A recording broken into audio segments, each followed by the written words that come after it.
Salut à tous et bienvenue dans cette nouvelle vidéo. Vous êtes sur la chaîne Archéophénec et aujourd'hui j'ai eu envie de vous parler du film Indiana Jones, les aventuriers de l'Arche perdue, ouais le 1. Et en fait Indiana Jones, moi je le compare un petit peu à notre premier enfant, notre premier-né. Je te demande pardon? Attends, je t'explique pourquoi. Parce qu'en fait, un petit peu comme votre premier-né, vous le trouvez merveilleux, vous le trouvez beau, putain, vous pouvez pas vous empêcher de regarder cet enfant, le moindre truc qu'il fait, waouh, c'est incroyable. Mais comme Indiana Jones, vous pouvez pas vous empêcher de le regarder. Pourtant, le scénar est pas ouf. Un peu comme votre premier enfant, la conception, c'était pas génial. Hein. Non, mais voilà, peut-être pour vous, en tout cas pour nous les meufs. Et donc voilà. Et puis quand vous y regardez de plus près, hein, comme quand vous regardez le film d'un petit peu plus près, ben, vous sentez bien que y a un truc à chier, quoi. C'est pas carré, c'est pas net, hein, voilà. Indiana Jones, c'est un peu comme ça. Je vous explique tout. Allez, c'est parti.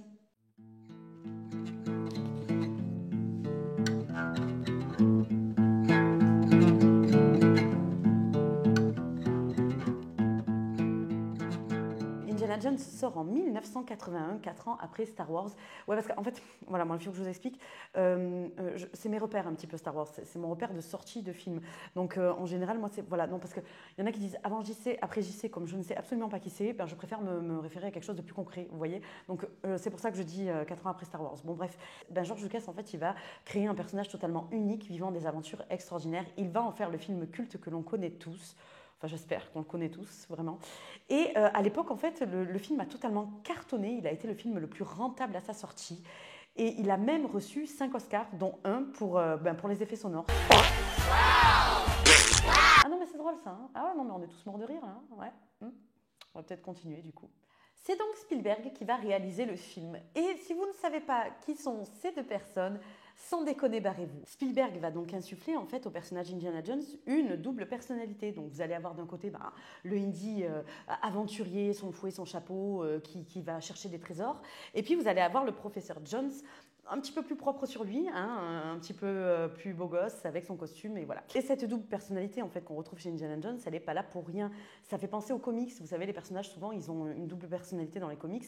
Et c'est d'ailleurs le dessinateur Jim Steranko, dessinateur Marvel, qui a en fait été débauché pour illustrer le héros lors de la pré-production. Donc, ceci explique cela. Le film démarre et on est plongé directement au cœur de l'action avec le docteur Octopus et Indy qui recherche en fait une petite statuette en or au fond d'une sorte de grotte. Et en fait, je vais vous parler juste un petit peu du personnage Indy parce qu'il y a de petites choses à savoir. Alors, Indiana Jones, il faut savoir qu'à la base, c'est un professeur d'archéologie. L'archéologie est la recherche des faits et non de la vérité. Alors, professeur... le gars n'est quasiment jamais en cours. Hein, et. Ah bah si, en fait, c'est un prof. J'allais dire une connerie. Non, mais autant pour moi, c'est ma faute. Il n'est pas uniquement l'aventurier archéologue. Hein, non, alors pour moi, c'est un pilleur de tombes. Tu plaisantes. Ah bah si, non, mais vous pouvez dire ce que vous voulez, c'est un pilleur de tombe. Hein. Le gars ne s'émerveille de rien. Quand il rentre dans une pièce, il regarde rien d'autre que le truc qui brille au fond. C'est simple, hein, il arrive, il va au fond du truc, il récupère le trésor, il ressort. C'est tout ce qu'il fait. Tape dans le fond, je suis pas ta mère. Il a une capacité extraordinaire à se retrouver face à des pièges tout le temps. Dès qu'il rentre dans un endroit pour aller chercher un trésor, vous pouvez être sûr que c'est piégé. Et puis c'est pas des pièges genre, vous voyez, pour changer un petit peu, des énigmes, des trucs à résoudre. Qu'est-ce qui est petit et marron? Un marron. Putain, il est fort ce con. Non, non, c'est pas ça en fait. C'est plus des pièges mortels. Voilà, partout où il va, c'est mortel. Donc, il a 2 doigts de se faire tuer partout où il rentre. Et la troisième chose à savoir, c'est qu'il est un peu con en fait. Oui, non, parce que là, excusez-moi, mais même moi qui suis une femme, donc limitée intellectuellement, c'est évident. Tu nourris les extrêmes, arrête, je t'assure, on est dans le cliché. Je sais que le petit sac de sable là, il aurait pas dû le vider. Mais quelle idée! Il aurait même dû en remettre dedans parce que je ne sais pas s'il se rend bien compte du poids de la statuette en or. Je pense non, je pense que là vraiment, il est con. Indy va être donc contacté par les services secrets qui vont lui demander, suite à un message qu'ils ont reçu de l'ex-beau-père d'Indy, de retrouver l'Arche d'Alliance. Alors l'Arche d'Alliance, en fait, c'est une arche. Bah oui, comme son nom l'indique, en fait. C'est moi qui suis un peu con, désolé, c'est pas toujours très clair là-haut. Hein. Donc c'est une arche qui apparemment renfermerait la puissance divine, le savoir suprême, les 10 commandements à l'intérieur. Enfin, explique-toi, parce que moi je sais pas. L'arche perdue, le coffre dans lequel les Hébreux rangeaient et transportaient les commandements. Les commandements, quels commandements? Vous voulez dire les 10 commandements? Oui, je veux dire les 10 commandements, les tables de la loi gravées sur pierre que Moïse ramena du massif de l'Horeb et brisa de colère s'il faut en croire les Écritures. Voilà, c'est exactement ça. Les services secrets vont donc expliquer à Indy que son ex-beau-père aurait découvert un médaillon qui permettrait de connaître l'emplacement exact de l'Arche d'Alliance. X n'a jamais marqué son emplacement. Donc il propose à Indy de partir à l'aventure pour retrouver cette arche. Sauf que bien sûr, ça ne va pas être le seul sur la piste de l'Arche. Non, parce que nous sommes en 1936, c'est la Seconde Guerre mondiale, et forcément les Allemands et Hitler sont également à la recherche de l'Arche. Ils seront accompagnés d'un Français, rival d'Indiana Jones, un archéologue également. Indy part donc au Népal retrouver Marion, son ex-fiancée. Quel bon vent t'amène au Népal, le hasard? Et alors là, je vais faire une petite parenthèse, mais je ne sais pas vous, mais moi, l'actrice, elle me fait trop penser un mélange de Ginette, hein, des Visiteurs, et Joker. Hein, non? Non, il n'y a que moi? Bon, ben, il n'y a que moi. Et Marion, bah, c'est un personnage un petit peu atypique. C'est un petit peu la femme, elle jure comme un charretier, elle tient un bar, un petit peu l'image de la femme forte et indépendante. Sauf que moi, eh ben, je trouve que c'est un personnage mais hyper agaçant, hyper casse-couille. Elle fait que gueuler. J'aime pas du tout le personnage de Marion. Après, c'était qu'une opinion, c'est la mienne. Donc forcément, c'est la meilleure. Et toc, remonte ton slibard, l'otard. Indy retrouve donc Marion dans son bar et elle lui en veut légèrement de l'avoir larguée comme une grosse merde. Du coup, elle décide de le faire galérer un petit peu. Donc, elle a effectivement le médaillon en sa possession, mais en échange, elle veut de l'argent. Bah oui, c'est une femme, elle est vénale, c'est normal. Hein. Non, je ne sais pas du tout de quoi vous parlez, madame. Elle décide donc de faire galérer un petit peu Indiana Jones et de lui dire de revenir le lendemain pour récupérer ce fameux médaillon. Alors à demain, Indiana Jones. Sauf que Indy, c'est pas le seul à savoir que Marion possède ce médaillon. Les Allemands aussi le savent et retrouvent Marion dans son bar. Je vous souhaite le bonsoir, Fraulein.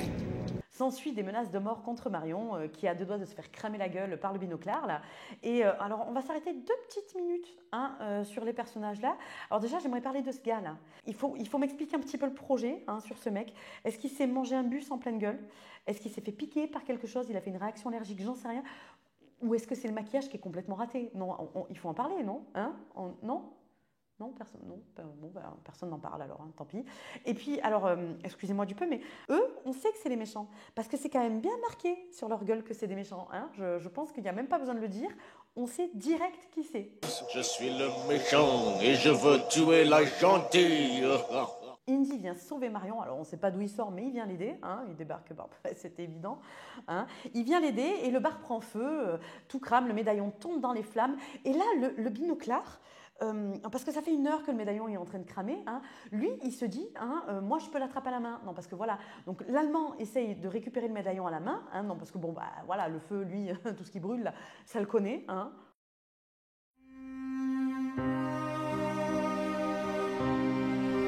Marion et Indy réussissent à s'enfuir avec le médaillon et ils partent direction le Caire, où ils retrouvent leur ami Gimli.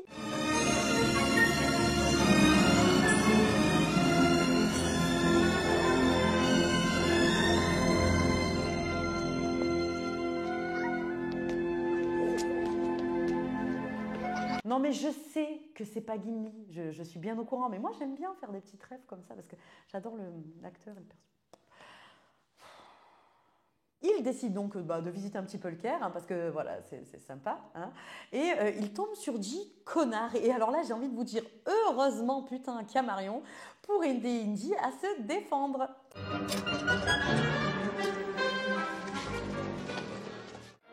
Caroline! Alors là, on va assister à une scène que j'adore, mais vraiment, je kiffe cette scène. Parce que pourquoi se faire chier à créer, en fait, tout un scénario avec une grosse bagarre et tout, quand tu peux faire ça?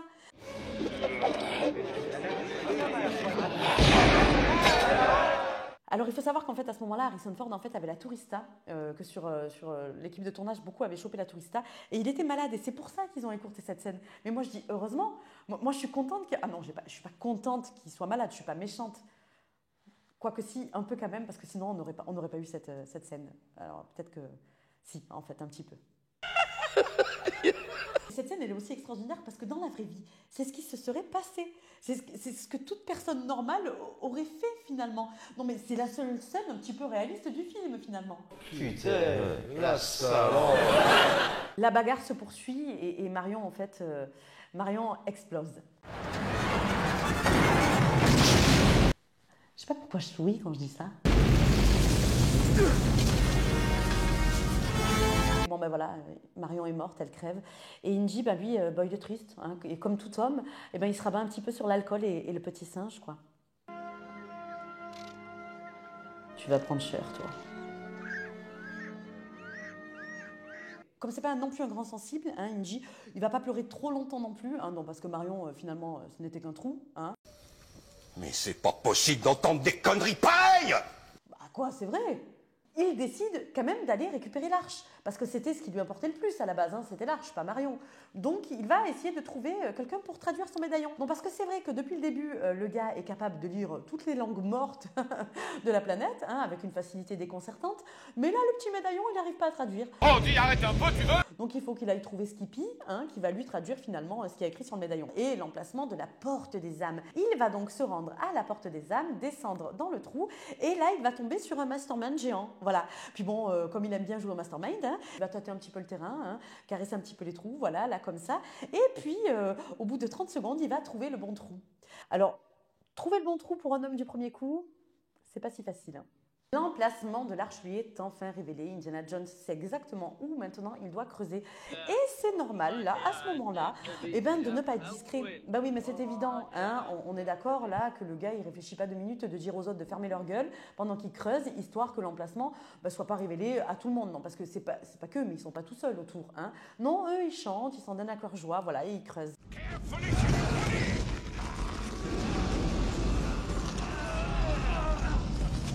Et comme par hasard, c'est piégé. Et oui, et c'est piégé avec quoi? Des serpents. Et les serpents, c'est quoi? Eh ben, c'est la plus grosse phobie d'Indy. Comme par hasard! Et oui, il déteste ça. Des serpents. Il fallait que ce soit des serpents.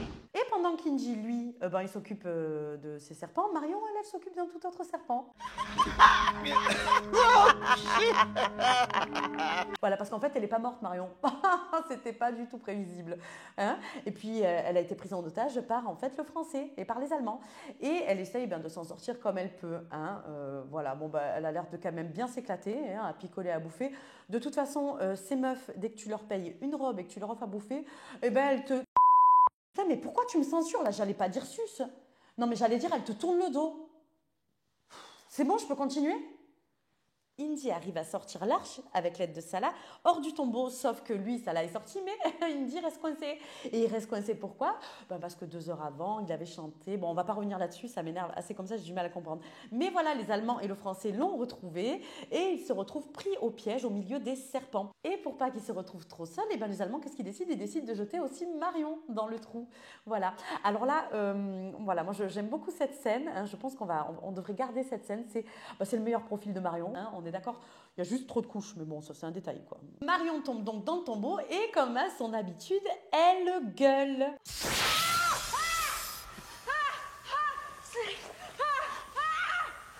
Si quelqu'un pouvait la bâillonner, ça serait sympa, moi je préférerais. Et là, on va assister à un grand moment, mais c'est Indy, tout ça. Ah ouais, non, mais c'est Indiana Jones. Vous voyez, Indiana Jones, il a des pouvoirs extraordinaires. Donc le gars arrive avec sa seule force à pousser une statue d'environ, je sais pas, 6 tonnes.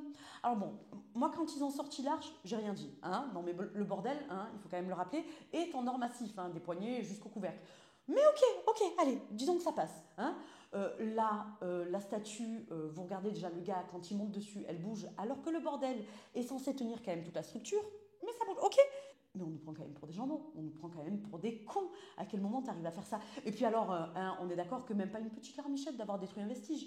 Non mais le bordel est vieux d'au moins 3000 ans, mais on s'en bat les couilles, on s'en tape, on est Indiana Jones, on fait ce qu'on veut, on nique ce qu'on veut, rien à foutre. Bon, Indy arrive à créer un trou, Marion et lui arrivent à s'échapper, puis bon, là, il passe devant un tombeau de je ne sais pas qui, pareil, il s'en tape. Hein. Le plus important, c'est qu'il arrive à sortir et à récupérer l'arche. Alors là, on va accélérer un petit peu les scènes parce que c'est un peu du grand n'importe quoi les bagarres. Je sais pas si vous avez remarqué, mais là, par exemple sur l'avion, pendant cette bagarre, Indiana Jones tape carrément dans la main du gars. Je veux dire, le gars lui tend la main et lui il tape dedans. Hé copain, ouais, t'es mon copain toi. Oh, copain. Allez bon, là on accélère, course-poursuite, le gars se prend une balle dans l'épaule, ça lui fait rien, ni chaud ni froid, mais non, mais on ne craint rien, on est immortel, on est Indiana Jones, il ne peut rien nous arriver.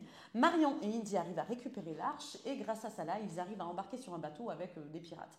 Et là, Indy, il est un petit peu fatigué quand même, malgré tout, et Marion, elle, comme elle trouve qu'il n'est pas assez blessé, puis alors Marion, comme elle est gentille, pour guérir Indy de toutes ses blessures, elle lui fait des bisous guérisseurs. Vous savez, les mamans, elles font des bisous comme ça, guérisseurs. Et ben Marion, c'est pareil, c'est un petit peu une maman, elle fait des bisous guérisseurs. J'ai mal là.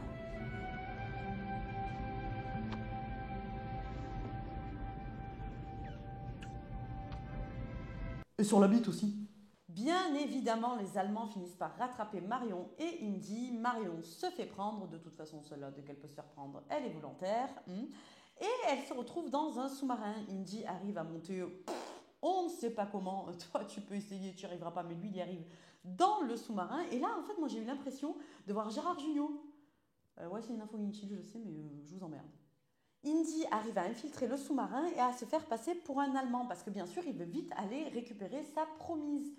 L'arche, pas Marion, Il découvre alors qu'en fait, le Français a réussi à convaincre les Allemands d'aller ouvrir l'arche pour vérifier qu'il y a bien tout à l'intérieur. Les Allemands décident donc d'aller ouvrir cette arche, sauf qu'Indy va essayer de les en empêcher. Indy va les poursuivre et vouloir les faire exploser avec son gros bazooka. Et je parle d'un vrai bazooka, pas de sa bite.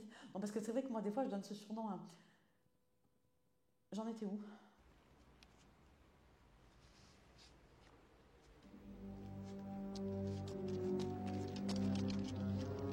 Indiana décide de baisser son bazooka, de ne pas détruire l'arche et enfin, pour la première fois depuis le début du film, il se comporte enfin en archéologue.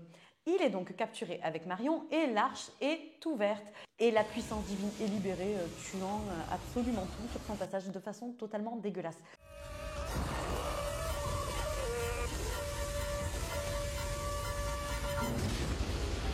Je ne sais pas pourquoi, dans tous les Indiana Jones, les morts sont totalement dégueulasses. Dès qu'il y a quelqu'un qui est tué, c'est ignoble. Je ne me l'explique pas. Et bien sûr, Marion et Indy, eux, ne sont pas tués parce qu'ils ont fermé les yeux. Mais alors, c'est évident, quand on ferme les yeux, on est protégé. Bah, c'est normal, c'est fait, tout le monde sait ça. T'es protégé des esprits, t'es protégé, je sais pas, des fantômes, de la puissance divine, de tonton Gégé quand il a trop bu. Voilà, tu fermes les yeux, t'es protégé, c'est comme ça. Indy et Marion sont donc libérés, ils arrivent à rentrer chez eux pour rendre l'arche au musée, sauf que bah non, ça se passe pas comme ça. Les services secrets récupèrent l'arche pour la placer dans un endroit secret, en fait. Ça paraît logique.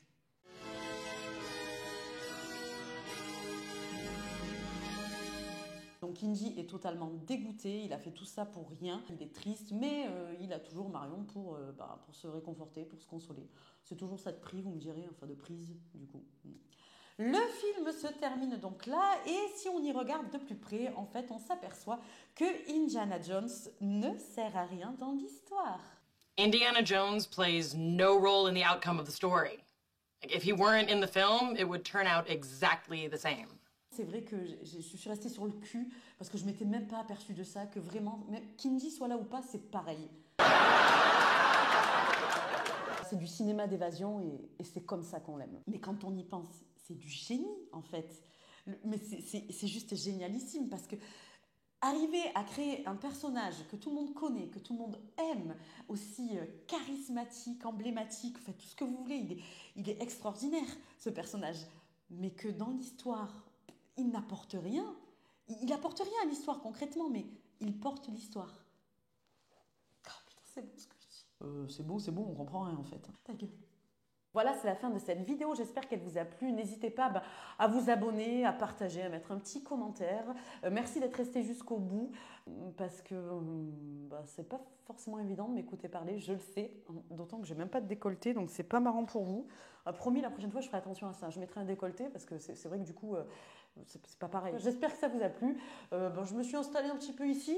Pour l'instant, ça ressemble pas à grand chose, mais ça va venir. Je compte un petit peu plus faire de vidéos. C'est peut-être aussi pour ça que j'ai pas beaucoup d'abonnés. C'est parce que je fais pas beaucoup de vidéos. Ça va changer, j'espère.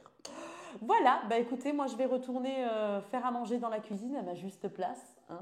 Voilà. Et puis en plus, je commence un petit peu à fatiguer. Il faut quand même que je sois en forme pour mon petit devoir conjugal ce soir. Donc je vais vous laisser là. Hein. Je vous fais des bisous et puis je vous dis à bientôt. Allez, à plus!